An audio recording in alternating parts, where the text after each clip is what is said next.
नमस्कार साथियों।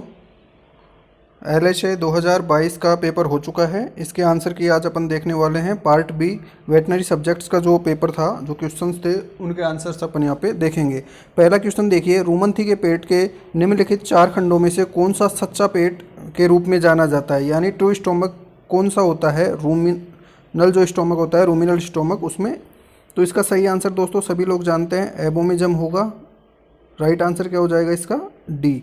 Next question देखिए, निम्नलिखित में से कौन सा जोड़ अग्रभाग का जोड़ नहीं है? बिल्कुल सिंपल क्वेश्चन, कई बार अपन ने पढ़ा है ऐसा क्वेश्चन।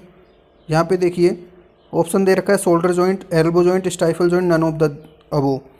देखिए दोस्तों, शोल्डर जॉइंट अग्रपाद में होता है, एल्बो जॉइंट भी अग्रपाद में होता है, और स्टाइफल जॉइंट जो होता है वो पीछे वाले पैर में होता है। तो अपने से पूछा है कौन सा जॉइंट आगे वाले पैर का नहीं है, तो आंसर क्या कर देंगे? स्टाइफल जॉइंट, जहाँ पे अपन क्या करते हैं? MPD करते हैं। कई बार ये क्वेश्चन अपन ने देखा था, सिंपल। नेक्स्ट क्वेश्चन देखिए, निम्नलिखित में से किस प्रकार के दांत मवेशी और भैंस में अनुपस्थित होते हैं, यानी कैटल एंड बफेलो में एब्सेंट होते हैं? तो जो कैनाइन टीथ होते हैं वो एब्सेंट होते हैं दोस्तों। बिल्कुल सिंपल सा क्वेश्चन है, ऑप्शन नंबर 20 का राइट आंसर हो जाएगा।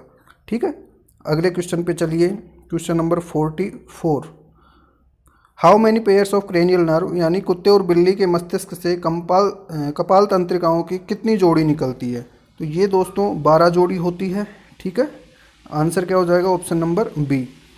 नेक्स्ट क्वेश्चन देखिए, स्वायत्त तंत्रिका तंत्र यानी ऑटोनोमस जो नर्वस सिस्टम होता है उसकी क्रिया किसके द्वारा नियंत्रित की जाती है? ऑप्शन दे रखा है अपने को, हाइपोथैलेमस, थायराइड, रीढ़ की हड्डी और एड्रेनलिन। तो इसका सही आंसर होगा दोस्तों ऑप्शन ए, हाइपोथैलेमस के द्वारा ANS की जो एक्टिविटीज़ होती है वो कंट्रोल होती है। नेक्स्ट क्वेश्चन देखिए 46, निम्नलिखित में से किस प्रजाति में मूत्रा से अनुपस्थित होता है? कई बार देखा है ये क्वेश्चन अपन ने टेलीग्राम ग्रुप में। सही आंसर क्या हो जाएगा इसका? मुर्गा यानी फाउल। ठीक है, आंसर क्या हो जाएगा? ऑप्शन नंबर ए। नेक्स्ट क्वेश्चन पे आ जाइए, ऊंट के पेट में कितने भाग बाहर से दिखाई देते हैं? In camel how many compartments of stomach are visible from outside? तो देखिए दोस्तों, हम सभी जानते हैं कि ऊंट के स्टोमक में 3 कंपार्टमेंट होते हैं। ऊंट को सूडो रूमिनेंट कहा जाता है क्योंकि ऊंट के पेट में ओमेजम जो होता है वो पार्ट एब्सेंट होता है। तो इसका राइट आंसर क्या कर देंगे अपन? ऑप्शन बी, 3 भाग अपने को इसमें दिखाई देते हैं। नेक्स्ट क्वेश्चन पे चलिए, 48 नंबर। अपना 48 नंबर का क्वेश्चन है, द ऑर्गन ऑफ फोनेशन यानी स्तनधारियों में ध्वनि उत्पन्न करने का जो अंग होता है वो कौन सा होता है? सिंपल क्वेश्चन है। क्या आंसर हो जाएगा दोस्तों इसका? लैरिंग्स यानी कंठ। ठीक है, जबकि पक्षियों में क्या होता है? सेरिंग्स होता है। नेक्स्ट क्वेश्चन पे आइए, प्लेटिलेट्स आर नोन एज, जो प्लेटिलेट्स होती है उनको क्या बोला जाता है? मोनोसाइट, थ्रोम्बोसाइट, इरिथ्रोसाइट और लिम्फोसाइट। तो ये भी अपन ने क्वेश्चन पढ़ा हुआ है। इसका सही आंसर क्या करेंगे दोस्तों? ऑप्शन बी, थ्रोम्बोसाइट हो जाएगा। नेक्स्ट क्वेश्चन पे चलिए, नंबर 50, मूत्र का सामान्य पीला रंग किससे प्राप्त होता है? कैरोटीन, यूरिया, यूरिक एसिड और बिलुरुबिन। तो देखिए दोस्तों, यूरिन का जो येलो कलर होता है वो किसकी वजह से होता है? बिलुरुबिन की वजह से होता है। ठीक है, पित्तवर्णक जो होते हैं बिलुरुबिन और बिलुवर्डिन, जिनकी वजह से मूत्र का और जो फिसीज होती है उनका कलर मिलता है। तो मूत्र का जो रंग होता है पीला वो बिलुरुबिन की वजह से होता है। आंसर क्या करेंगे इसमें? Option number D. Next question देखिए यहाँ पे 51, in context of biochemistry ATP का क्या अर्थ है? ATP का क्या अर्थ होता है? सिंपल बच्चों वाला क्वेश्चन हो गया, adenosine triphosphate. Option number D इसका राइट हो जाएगा दोस्तों, एडिनोसिन ट्राइफॉस्फेट। नेक्स्ट क्वेश्चन देखिए 52, what is the full form of ECG? ECG जो होता है दोस्तों वो होता है इलेक्ट्रोकार्डियोग्राम। ठीक है, ऑप्शन नंबर सी इसका राइट आंसर होगा, इलेक्ट्रोकार्डियोग्राम। नेक्स्ट क्वेश्चन पे आइए, power house of cell. Simple question आ गया, इसका सही आंसर क्या हो जाएगा? Option number D, mitochondria. Next question पे आ जाइए अब। अगला प्रश्न अपना 54, निम्नलिखित में से कौन सा जल में घुलनशील विटामिन है? विटामिन्स का वर्गीकरण अपन ने पढ़ा है, वसा में घुलनशील विटामिन और जल में घुलनशील vitamin A, D, E, K जो होते हैं चारों विटामिन फैट सोल्यूबल होते हैं। तो जल में घुलनशील विटामिन कौन सा होता है? विटामिन C होता है। तो राइट आंसर क्या करेंगे? ऑप्शन बी कर देंगे। नेक्स्ट क्वेश्चन देखिए, अगला प्रश्न है अपना क्वेश्चन नंबर 55, मधुमेह द्वारा विशेषीकृत एक नैदानिक स्थिति है। देखो मधुमेह में क्या हो जाता है दोस्तों, अपन पहले इसका देखें डायबिटीज जो मेलिटस होता है, इसमें क्या होता है, इंसुलिन की कमी की वजह से ब्लड ग्लूकोज लेवल बढ़ जाता है और वो ग्लूकोज यूरिन के थ्रू बाहर आने लगता है। ठीक है, तो अब अपन ऑप्शन देख लेंगे। Increase blood glucose level due to insufficient और इनएफिशिएंट इंसुलिन, सही बात है। डिक्रीज ब्लड शुगर, गलत। Increase blood sugar level due to excessive insulin, insulin ज़्यादा होगा तो ब्लड शुगर कैसे बढ़ेगा भाई। डिक्रीज ब्लड ग्लूकोज, गलत बात है। देखिए, ग्लूकोज का लेवल बढ़ जाता है क्योंकि इंसुलिन कम हो जाता है, तो राइट आंसर क्या कर देंगे इसमें, ऑप्शन नंबर ए करेंगे। अगला क्वेश्चन देखिए 56 नंबर का। प्लाज्मा और सीरम के बीच मुख्य अंतर किसकी उपस्थिति या अनुपस्थिति का होता है। तो जो क्लॉटिंग फैक्टर होते हैं उनकी प्रेजेंस का डिफरेंस होता है, तो इसमें आंसर क्या कर देंगे अपन, ऑप्शन बी फाइब्रिनोजन। ठीक है, 56 का आंसर हो जाएगा ऑप्शन बी। नंबर 57 क्वेश्चन पे आ जाइए। Traumatic myiasis is also known as, traumatic जो मिएसिस होता है वो किस रूप में जाना जाता है। तो जो मैगेट घाव होता है उसमें क्या होता है, मक्खियों का इन्फेस्टेशन होता है, मक्खियाँ वहाँ पे अंडे देती है, उनके लार्वा बन के क्या बना देते हैं, मैगेट बना देते हैं। तो इसका सही आंसर क्या होगा दोस्तों, ऑप्शन नंबर सी इसका राइट आंसर जाएगा। नेक्स्ट क्वेश्चन पे आइए। Which of the following is an exudation cyst, exudation cyst का उदाहरण कौन सा होता है, पढ़े थे अपन ने। ठीक है, ऐसा क्वेश्चन कई बार किया भी है। इसका सही आंसर क्या हो जाएगा, हाइड्रोसील, ऑप्शन नंबर डी। यानी हाइड्रोसील किसका उदाहरण है, एक्जुडेशन सिस्ट का उदाहरण है। अगला प्रश्न देखिए अपना 59। In which method of castration Burdizzo castrator is used, Burdizzo जो कैस्ट्रेटर होता है उसका उपयोग कौन सी विधि में किया जाता है, खुली विधि, अर्ध खुली, बंद विधि, अर्धबंद। तो देखिए दोस्तों, क्लोज मेथड जो होता है कैस्ट्रेशन का, यानी ऑप्शन सी बोल रहा हूँ मैं यहाँ पे, डी नहीं बोल रहा, ऑप्शन सी, बंद विधि में क्या किया जाता है, कैस्ट्रेटर जो होता है बर्डीजो कैस्ट्रेटर उसका उपयोग किया जाता है। ठीक है, नेक्स्ट क्वेश्चन देखिए। असामान्य गुहा में रक्त का संग्रह या संचय क्या कहलाता है। अगला प्रश्न है अपना, कलेक्शन और accumulation of blood in an abnormal cavity is termed as haematoma. ठीक है, राइट आंसर क्या हो जाएगा दोस्तों, ऑप्शन डी, हीमेटोमा हो जाएगा। अगला क्वेश्चन आ जाइए 61। एक्सरे की अवशोषित खुराक की इकाई को मापा जाता है।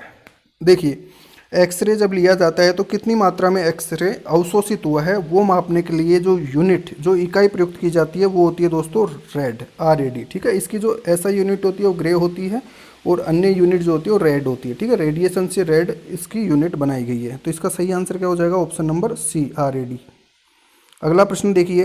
विच of the following order is correct for the stage of healing of fracture. जब फ्रैक्चर की हीलिंग होती है तो उसमें कौन कौन सी प्रक्रियाएं होती है, उनका क्रम अपने को यहाँ पे पहचानना है। तो देखिए, फॉर्मेशन ऑफ हीमेटोमा, सबसे पहले चोट लगेगी, ब्लड लॉस होगा, वहाँ पे हीमेटोमा बनता है, उसके बाद में सॉफ्ट कैलस बनता है, फिर प्राइमरी बोन कैलस बनता है और उसके बाद में सेकेंडरी कैलस बनता है। तो यहाँ पे देखिए दोस्तों, पहले ऑप्शन में ये क्रम सही दे रखा है, तो इसका राइट आंसर क्या करेंगे अपन, ऑप्शन ए कर देंगे। Formation of haematoma, formation of soft callus, उसके बाद प्राइमरी बोनी कैलस, सेकेंडरी बोनी कैलस। ठीक है, राइट हो गया ऑप्शन ए। अगला प्रश्न देखिए, अगला प्रश्न आ गया अपना 63। A process by which the message is transferred from source to receiver. जो संदेश भेजा जाता है उसके स्रोत से जो प्राप्तकर्ता होता है वहाँ तक पहुँचने की प्रक्रिया जो कहलाती है वो कम्युनिकेशन कहलाती है दोस्तों। ठीक है, सी, राइट आंसर क्या हो जाएगा इसका, ऑप्शन नंबर सी। अगला प्रश्न देखिए, खालिस्तान दे रखा है अपने को संयुक्त रूप से स्वामित्व वाले और लोकतांत्रिक रूप से नियंत्रित उद्यम के माध्यम से अपनी आम आर्थिक, सामाजिक, सांस्कृतिक जरूरत और आकांक्षाओं को पूरा करने के लिए स्वेच्छा से एकजुट व्यक्ति के एक स्वायत्त संघ के रूप में परिभाषित किया जाता है। तो इसके लिए दोस्तों इसका सही आंसर क्या हो जाएगा, कोऑपरेटिव वाला जो सिस्टम होता है उसके लिए सारी बातें कही गई है, तो सहकारी समिति इसका राइट आंसर हो जाएगा। ठीक है, कोऑपरेटिव जो सिस्टम होता है, सही आंसर क्या होगा इसका, ऑप्शन नंबर बी, सहकारी समिति। अगला प्रश्न देखिए अब, क्वेश्चन नंबर 65। वह उपकरण जिसके माध्यम से केवल संदेश देखा जा सकता है के रूप में जाना जाता है। केवल देख सकते हैं अपन, सुन नहीं सकते, तो उसको क्या बोल देंगे दोस्तों, विजुअल एड बोल देंगे। बिल्कुल सिंपल, आंसर क्या हो जाएगा, ऑप्शन नंबर बी। अगला प्रश्न देखिए, खालिस्तान दे रखा है अपने को, लोगों के बीच जागरूकता पैदा करने के उद्देश्य से सार्वजनिक स्थानों पर प्रदर्शित एक तख्ती है। तो तख्ती के रूप में प्रदर्शित किया जा सकता है पोस्टर, आरेख, रेडियो, वीडियो। तो इसका सही आंसर क्या होगा दोस्तों, जागरूकता पैदा करने के लिए जो विजुअल ऐड पढ़े हैं अपन ने, उसमें क्या पढ़ा है, पोस्टर पढ़ा है। तो इसका राइट आंसर क्या हो जाएगा, ऑप्शन नंबर ए हो जाएगा, पोस्टर। अगला क्वेश्चन देखिए, क्वेश्चन नंबर 67। अपने विशिष्ट श्रेष्ठ परिणामों को दिखाकर लोगों को नई या बेहतर पद्धति अपनाने के लिए प्रेरित करना एक विधि क्या है। तो देखिए दोस्तों, इसमें पढ़ने की रिजल्ट को बताकर, यानी श्रेष्ठ परिणाम को बताकर अपन लोगों को आकर्षित कर रहे हैं। तो इसका सही आंसर क्या आएगा, रिजल्ट डिमोन्स्ट्रेशन यानी परिणाम प्रदर्शन, ऑप्शन आ जाएगा डी, राइट आंसर। ठीक है, कोचिंग वाला जो सिस्टम होता है जिसमें ऐड किया जाता है कोचिंग का, उसमें क्या करते हैं अपन, पिछले सालों का जो ऐड होता है, रिजल्ट होता है, उसको ऐड में डालते हैं कि हमारा बेहतरीन परिणाम है, आप हमारी कोचिंग में आइए। तो वो रिजल्ट डेमोन्स्ट्रेशन होता है, जो कि एक प्रचार का तरीका है। राइट आंसर क्या होगा, परिणाम प्रदर्शन, ऑप्शन डी। अगला प्रश्न देखिए 68। निम्नलिखित में से कौन एक इलेक्ट्रॉनिक, ठीक है, इलेक्ट्रॉनिक है पहली बात, दूसरा क्या है, श्रव्य व दृश्य दोनों है, माध्यम है जो समकालिक ध्वनि के साथ चित्र भी प्रदान करता है। रेडियो में चित्र नहीं होते, टेलीविजन में दोनों हो सकते हैं, टेलीफोन में चित्र नहीं होते, कैलकुलेटर में नहीं होते। आंसर क्या हो जाएगा, ऑप्शन नंबर बी हो जाएगा। अगले प्रश्न पे चलते हैं। गोट इज बिलोंगिंग टू जीनस, बकरी का genus Capra hircus. Right answer क्या हो जाएगा, ऑप्शन नंबर बी, वैज्ञानिक नाम पूछ लिया बकरी का। अगला प्रश्न देखिए, निम्नलिखित में से किस जानवर में रूमन आमाशय नहीं होता है। तो देखिए, गाय एक रूमंथी जानवर है, भेड़ एक रूमंथी है, भैंस एक रूमंथी है, सूअर क्या है, सिंगल स्टोमक वाला एनिमल होता है, इसके आमाशय में केवल एक ही प्रकोष्ठ होता है। आप आंसर क्या कर देंगे, बी। अगला प्रश्न देखिए, आनंद पैटर्न के तहत गठित सहकारी प्रणाली में ब्लैंक स्तरीय संरचना है, 4 5 3 6। तो देखिए, आनंद पैटर्न की जो सहकारी प्रणाली है दोस्तों, वो त्रिस्तरीय है, 3 टायर्ड स्ट्रक्चर है। ठीक है, राइट आंसर क्या आएगा इसका, 3, यानी ऑप्शन नंबर सी।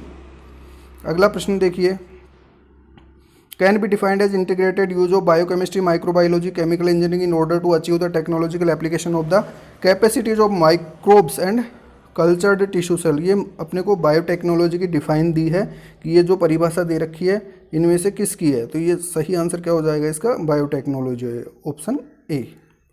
अगला प्रश्न देखिए फिर, बाहरी पदार्थ द्वारा आक्रमण का मुकाबला करने के लिए एक सुरक्षात्मक तंत्र के रूप में पशु शरीर में उत्पादित पदार्थ को एंटीबॉडी बोला जाता है। ठीक है, जो पशु शरीर में उत्पादित पदार्थ है वो क्या करेगा, बाहरी जो पदार्थ होंगे उनसे आक्रमण का मुकाबला करता है। तो आंसर क्या हो जाएगा, एंटीबॉडी, ऑप्शन बी।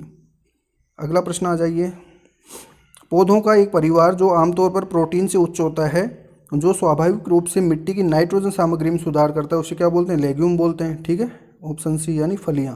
लेग्यूमिनस जो क्रॉप्स होती हैं, फलीदार, जैसे मटर हो गया, ये क्या कहलाती है, लेग्यूमिनस क्रॉप कहलाती है। अगला प्रश्न देखिए, अगला प्रश्न यहाँ पे देखिए दोस्तों, वयस्क घोड़े में श्वसन की सामान्य दर होती है। तो घोड़े में अपन ने जो नॉर्मल रेस्पिरेटरी रेट पढ़ी है वो कितनी पढ़ी है, 8 से 16 पर मिनट पढ़ी है। ठीक है, तो यहाँ पे अपन देखेंगे ऑप्शन 8 से 12, 18 से 24, 38, 34, 25 से 40। तो सही आंसर क्या कर देंगे अपने यहाँ पे, ऑप्शन ए, 8 से 12 पर मिनट। ठीक है, नेक्स्ट क्वेश्चन पे आ जाइए। अब अगला प्रश्न है अपना,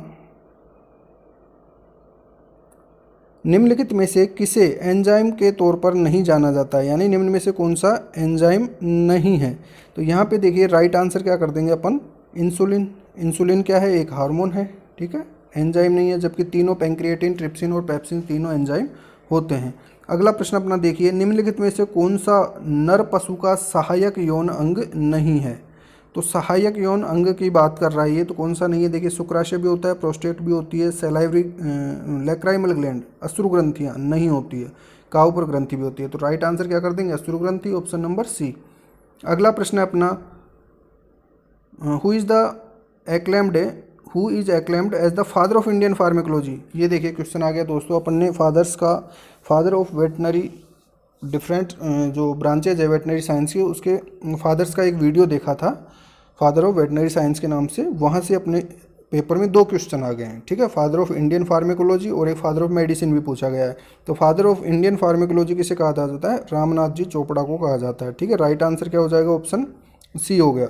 अगला प्रश्न आ जाइए। अब अगला प्रश्न है अपना, ऑफिस इंटरनेशनल डैश एपोजिटिक्स जो है OAE को अब किस नाम से जाना जाता है। तो अभी से जाना जाता है दोस्तों world organisation for animal health, यानी पशु स्वास्थ्य के लिए विश्व संगठन। राइट आंसर आ जाएगा इसका ऑप्शन नंबर सी। अगला प्रश्न देखिए अब, औषध विज्ञान की वह शाखा जो दवा के अवशोषण, वितरण, उपापचय और उत्सर्जन के अध्ययन से संबंधित होती है। अगला प्रश्न यहाँ पे देखिए दोस्तों, औषध विज्ञान की वह शाखा जो दवा के अवशोषण, वितरण, उपापचय और उत्सर्जन के अध्ययन से संबंधित है। तो अपन ने पढ़ा है ADME, absorption, distribution, metabolism, excretion, किस में किया जाता है दोस्तों? स्टडीज की फार्मेकोकाइनेटिक्स में की जाती है। आंसर क्या हो जाएगा? Option number B. अगला प्रश्न देखिए यहाँ पे, अगला प्रश्न है अपना, निम्नलिखित में से किस एजेंट का उपयोग विशेष रूप से आधान प्रयोजनों के लिए एकत्र किए गए रक्त के जमाव को रोकने के लिए किया जाता है? यानी ब्लड ट्रांसफ्यूजन में किस प्रकार का एंटीकोगुलेंट यूज होता है? तो इसका सही आंसर होगा दोस्तों सोडियम सिट्रेट, यानी ऑप्शन हो जाएगा इसका B answer, sodium citrate. Next question देखिए, दवा जो मौखिक रूप से दी जाती है प्राथमिक कारण को हटाकर रूमिन और रेटिकुलर गतिशीलता को सुविधाजनक बनाकर रूमिनल स्टेसिस से राहत प्रदान करती है, वो क्या कहलाती है? लिक्विड पैराफीन है दोस्तों, ठीक है, कहलाती नहीं है, उसका एग्जाम्पल क्या है? Liquid paraffin. राइट आंसर क्या होगा इसका? ऑप्शन नंबर बी हो जाएगा। अगले प्रश्न पे चलते हैं, चिकित्सा विज्ञान के जनक के रूप में किसे जाना जाता है? आगे दोस्तों, चिकित्सा विज्ञान का जनक, फादर ऑफ मेडिसिन होता है हिप्पोक्रेटस, ठीक है। राइट आंसर क्या हो जाएगा इसका? Option number D. अगला प्रश्न देखिए, जब संक्रामक रोग महामारी किसी देश सामान्य रूप से बड़े आकार में पहुंच जाती है या कई द्वीपों या महाद्वीपों में भी फैल जाती है तो इसे कहा जाता है पेंडेमिक कहा जाता है, ठीक है, पेनजूटिक कह सकते हैं। यहाँ पे देखिए पेनजूटिक और पेंडेमिक डिजीज, यानी क्या हो जाएगा इसका right answer? Option number B हो जाएगा, बहुत बड़े भौगोलिक क्षेत्र पे जैसे अभी कोरोना संक्रमण हुआ था। आगे आइए, अगला प्रश्न है, निम्नलिखित में से कौन सी नैदानिक स्थिति बधिया नर मवेशियों में अधिक देखी जाती है? ठीक है, यानी कैस्ट्रेटेड जो बुल होते हैं, मेल होते हैं काफ, उनमें यूरोलिथियसिस की समस्या देखने को ज़्यादा मिलेगी। आंसर क्या होगा इसका? Option number B. अगला प्रश्न देखिए, heat stroke animal leads to, heat stroke में क्या हो जाता है? हाइपरथर्मिया होता है, ठीक है, टेम्परेचर क्या हो जाएगा बॉडी का? बहुत ज़्यादा बढ़ जाता है, ठीक है, तभी तो उसे हीट स्ट्रोक कह रहे हैं अपन। आंसर क्या हो जाएगा? ऑप्शन नंबर ए, हाइपरथर्मिया। अगले प्रश्न पे आइए दोस्तों, ईटिंग ऑफ ओवन फिशेज क्या कहलाती है? कैप्रोफेजिया, ठीक है, ऑप्शन डी क्या कहलाएगा? कैप्रोफेजिया क्या होता है? अपने ही मल को या अन्य जानवरों के मल को खाना क्या कहलाती है? कैप्रोफेजिया की आदत कहलाती है, जो कि गंदी आदत है। अगला प्रश्न देखिए, in which of the following animal acidic pH of urine is encountered normally, किसकी जो यूरिन की जो पीएच होती है वो एसिडिक किस स्पीसीज में होती है? राइट आंसर क्या करेंगे? ऑप्शन डी, डॉग में जो यूरिन होता है वो एसिडिक होता है दोस्तों। अगला प्रश्न है अपना, FMD का वैक्सीनेशन प्राथमिक टीकाकरण करने के बाद पुनः टीकाकरण कब किया जाता है? हर 6 महीने पर किया जाता है। कई बार ये क्वेश्चन अपन ने पढ़ा है, हर साल में 2 बार लगाए जाते हैं, ठीक है। अगला प्रश्न अपना, rabies virus can usually transmit through, rabies का जो वायरस आमतौर पे किसके माध्यम से फैलता है, किसके माध्यम से संचरित होता है? तो संक्रामक लार, ठीक है, रेबीज से ग्रसित कुत्ते के द्वारा काट लेने पर हमें रेबीज होने की संभावना रहती है, यानी संक्रामक लार के माध्यम से वो फैलता है। अगला प्रश्न देखिए, द प्रोजनी ऑफ दो की, यहाँ ब्लैंक दे रखा है अपने को, खालिस्तान की संतति जब उपजाऊ संतान उत्पन्न नहीं करती तब वे आगे सहवास करते हैं। The progeny of 2 species do not produce fertile progeny when they are further mated together. तो देखिए, इसको अपन इंग्लिश में पढ़ेंगे तो अपने समझ में आ रहा है क्वेश्चन। तो इसमें क्या करेंगे अपन, स्पीसीज, 2 प्रजातियों की जो संतान होती है वो आगे फर्टाइल नहीं होती या स्टेराइल वो पैदा होती है, जैसे म्यूल है, हिन्नी है, ये जो एग्जाम्पल देते हैं वो क्या है? स्पीसीज हाइब्रिडाइजेशन के हैं, जो कि बंधे होते हैं। तो राइट आंसर क्या करेंगे इसका? अपन ऑप्शन नंबर बी कर देंगे। अगले प्रश्न पे आइए, haemorrhagic septicaemia is caused by bacteria, बहुत सिंपल क्वेश्चन बोला था मैंने, इस प्रकार के क्वेश्चन निश्चित रूप से मिलेंगे पेपर में। अगला प्रश्न अपना, अंडुलैंड और मेडिटेरियन फीवर किस में होता है? ब्रुसेलोसिस में होता है दोस्तों। सही आंसर क्या हो जाएगा? ऑप्शन डी, अंडुलैंड जो फीवर होता है ब्रुसेलोसिस में देखने को मिलेगा अपने को। अगला प्रश्न है, आइए अगला प्रश्न है अपना, ये रहा, ए लिस्ट ऑफ रिकॉर्ड ऑफ, मतलब व्यक्ति की पिछली कुछ पीढ़ियों से पूर्वजों की जो सूची है वो क्या कहलाती है? वंशावली कहलाती है, पेडिग्री जिसे बोलते हैं। ऑप्शन नंबर सी इसका राइट आंसर होगा।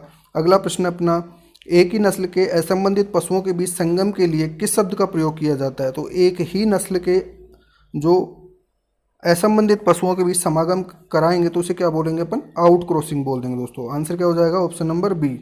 अगला प्रश्न देखिए, which of the following cattle breed not a milch breed, कौन सी दुधारू नस्ल नहीं है? तो आंसर क्या करेंगे? ऑप्शन डी कर देंगे। कांकरेज जो नस्ल होती है वो ड्यूल पर्पज की ब्रीड है, ओनली मिल्च ब्रीड नहीं होती है। ये आ जाइए, भारत में विश्व की कितनी, मतलब ब्लैंक दे रखा है, से अधिक भैंस की आबादी है। एक वीडियो था दोस्तों हमारा भैंस से संबंधित महत्वपूर्ण प्रश्न, उसमें पहला प्रश्न यही है, ये इसका क्या आंसर होगा? देखिए, भारत में जो भैंस है वो विश्व की भैंसों की कुल संख्या की कितनी है? 56% है। ठीक है, तो यहाँ क्या पूछा है, कितने प्रतिशत से अधिक भैंस की आबादी है? तो आंसर क्या कर देंगे अपन? ऑप्शन नंबर डी, 50% से ज़्यादा भारत में है पूरे विश्व से। आगे आ जाइए, एनडीडीबी की क्या फुल फॉर्म है? सबका सही है, national dairy development board, NDDB national dairy development board. अगला प्रश्न देखिए, CSWRI कहाँ पे है? सब लोग जानते हैं, अविकानगर राजस्थान में है। आंसर क्या हो जाएगा? ऑप्शन नंबर ए हो जाएगा।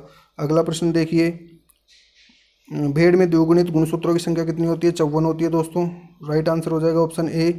ये देखिए, प्रोकैरियोटिक कोशिकाओं में सामान्यतः निम्नलिखित में से क्या पाया जाता है? ये बहुत ही अच्छा प्रश्न है। इसका सही आंसर हो जाएगा दोस्तों राइबोसोम होता है। ठीक है, जानते हैं अपन प्रोकैरियोटिक कोशिकाओं में राइबोसोम पाया जाता है, सब यूनिट पढ़ते हैं अपन। ठीक है, 70 है, 60 है। तो यहाँ पे आंसर राइट आंसर क्या होगा? राइबोसोम होगा। अगला प्रश्न देखिए, in adult female of cattle, buffalo, sheep and goat ovaries are generally, बादाम के आकार की होती है। रूमंथी जानवरों का जो अंडाशय होता है कैसा होता है? बादाम के आकार का। Option number C right answer हो जाएगा। हाँ जी, वह अवधि जब जनन ग्रंथियों के अंतःस्त्रावी और युग्मकी कार्य सबसे पहले उस बिंदु तक विकसित हुए हैं जहां प्रजनन संभव है, उसे क्या कहते हैं? Sterility, menopause, super ovulation, puberty. Right answer क्या कर देंगे? प्यूबर्टी कर देंगे, यौवनारंभ। ठीक है, अगला प्रश्न देखिए, निम्नलिखित में से किस मादा जानवर में मध्य चक्र का सबसे छोटा मध्य चरण देखने को मिलता है? यानी जो स्ट्रेस साइकिल होता है उसमें हीट पीरियड या स्ट्रेस पीरियड जो होता है, स्ट्रेस फेज होती है, वो सबसे छोटी किस में होती है? तो सबसे छोटी किस में होती है दोस्तों? गाय में होती है। ठीक है, आंसर क्या आ जाएगा? ऑप्शन ए आ जाएगा। ठीक है, लगभग 12 से 18 घंटे की होती है।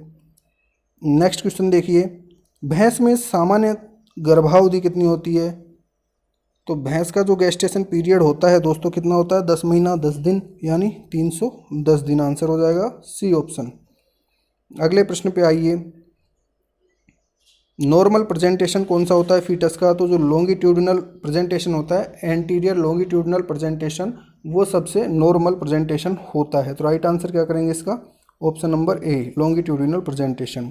अगला प्रश्न है अपना, hormone responsible for let down of milk, दूध के स्त्रावण के लिए उत्तरदायी हार्मोन कौन सा होता है दोस्तों? ऑक्सीटोसिन होता है। ठीक है, आंसर क्या करेंगे? ऑप्शन नंबर सी करेंगे। अगले प्रश्न पे आइए, थाविंग के बारे में पूछा है। कृत्रिम गर्भाधान के समय हमने कई बार देखा है 37 डिग्री सेंटीग्रेड टेम्परेचर होना चाहिए 30 सेकेंड्स के लिए। ठीक है, अब यहाँ 0.5 से आधा मिनट तक दे रखा है और टेम्परेचर 35 से 37 दे रखा है। तो राइट आंसर क्या कर देंगे? ऑप्शन नंबर ए कर देंगे। अगला प्रश्न देखिए, विच AI technique is used in buffalo? बिल्कुल सिंपल क्वेश्चन हो जाएगा, रेक्टोवेजाइनल मेथड होता है। ठीक है, आंसर क्या कर देंगे? बी, रेक्टोवेजाइनल तरीके से भैंस में कृत्रिम गर्भाधान किया जाता है। अगला प्रश्न अपना, जमे हुए वीर्य को कितने टेम्परेचर पर तरल नाइट्रोजन में रखा जाता है? कई बार देखा है, सबको आता है, 196 डिग्री सेंटीग्रेड टेम्परेचर होता है। ठीक है, अगला प्रश्न देखिए दोस्तों, वाट आर 6 प्रोक्सीमेट, जो प्रोक्सीमेट प्रिंसिपल है विंडेज सिस्टम के अनुसार, वो कौन कौन से होते हैं? तो अपन उसमें क्या पढ़ते हैं? मॉइस्चर पढ़ते हैं, ईथर एक्सट्रैक्ट पढ़ते हैं, क्रूड फाइबर पढ़ते हैं, क्रूड प्रोटीन, टोटल एस और नाइट्रोजन फ्री एक्सट्रैक्ट। तो ऑप्शन ए इसका राइट आंसर हो गया। ठीक है, 6 प्रोक्सीमेट प्रिंसिपल पढ़ते हैं अपन, वाटर यानी moisture, ether extract, crude fibre, crude protein, total S and nitrogen free extract NFE। Right answer हो गया option A.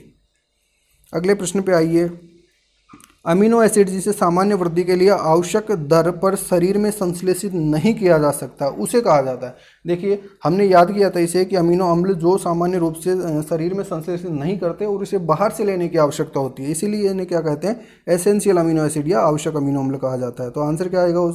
Option number B आ जाएगा।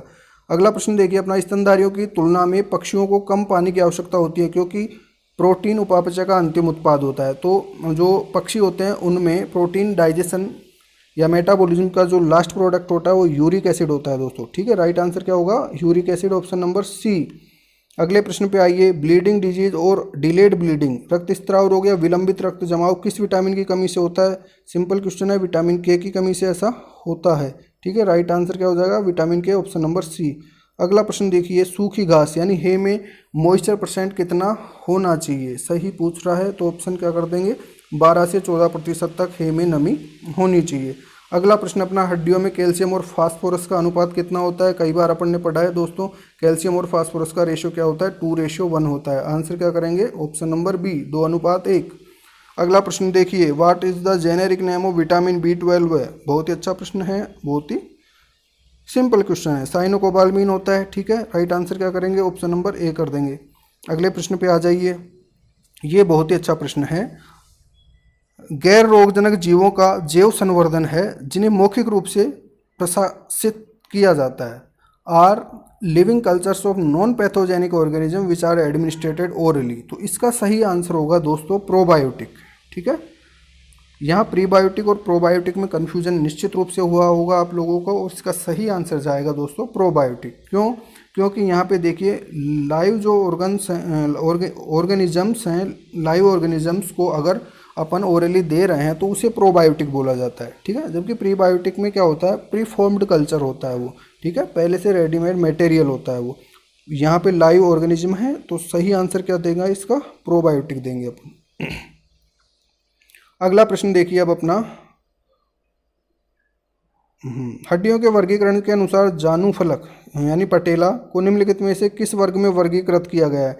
जो पटेला क्या होती है, सीसामोइड बोन होती है। आंसर क्या कर देंगे, ऑप्शन नंबर डी कर देंगे। अगला प्रश्न देखिए, which bone is known as breast bone. कई बार पढ़ा है, ब्रेस्ट बोन किसे कहते हैं, स्टर्नम को कहते हैं, और क्लेविकल को क्या बोलते थे, ब्यूटी बोन बोलते हैं। तो ये आज का अपना प्रश्न हो गया दोस्तों, सिंपल सा क्वेश्चन है। कुछ क्वेश्चन बहुत अच्छे लेवल के भी हैं और कुछ क्वेश्चन ऐसे हैं जिनको थोड़ा घुमा फिरा कर दिया गया है। तो उम्मीद करता हूँ आप लोगों के बहुत ही अच्छे क्वेश्चन सही हुए होंगे। तो आप कमेंट में ज़रूर बताइए कि आपके कितने क्वेश्चन यहाँ पे सही हो रहे हैं, ताकि अपने को इसकी कट ऑफ निकालने में आसानी रहे।